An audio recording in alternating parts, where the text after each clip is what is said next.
জাতীয় পার্টি এখন তো ইতিহাসের অংশ হয়ে গেছে না, এখন তো আর গুগলে নাই। কেন নাই? জামাত ইসলামী এই ভুল করবে না। দলের সিদ্ধান্ত তো আমি একা বলতে পারবো না। উনি আসতেছেন, একটা ইলেকশন গিয়েছে, ইলেকশনের একটা ফলাফল সামনে এসেছে, ওনাকে আসতে চেয়েছেন, আমি ওয়েলকাম করেছি। এটা রাজনৈতিক নাম্বার ওয়ান। এই সোসাইটি আগাগোড়া দুর্নীতিগ্রস্ত, দুর্নীতি থেকে বের হয়ে আসতে হবে। 2 নম্বর হচ্ছে বিচার বিভাগ। বিচার বলতে কিছুই নেই আমাদের দেশে। দেখেন না, এতগুলো ঋণ লাভ কেমনি চান্স পায়? এদের হাতে দেশ কীভাবে নিরাপদ হবে? হবে না তো।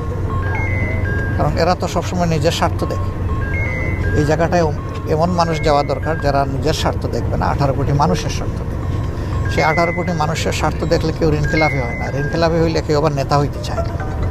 লজ্জিত হচ্ছে যে জনগণের টাকা আমার পকেটে ঢুকে আছে, আমি দিতে পারছি না। তো আমরা স্বাধীন বিচার বিভাগ চাই, এবং কারো উপর সামান্য কোনো অবিচার হলেই আমরা কিন্তু প্রতিবাদ করব।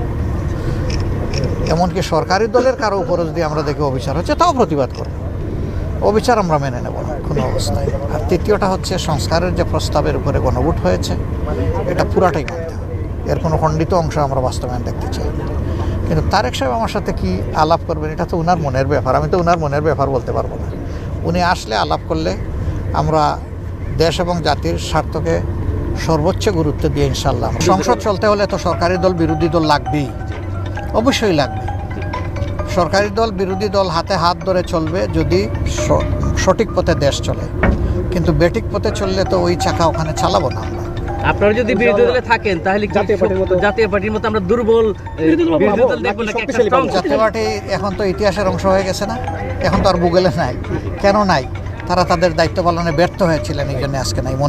এখন তারা শুধু বুথের জগৎ থেকে যান নাই, জনগণের মন থেকে উঠে গেছেন। এটা ওই কারণে যে তারা জনস্বার্থ সংরক্ষণ করেননি। জামাত ইসলামী এই ভুল করবে না।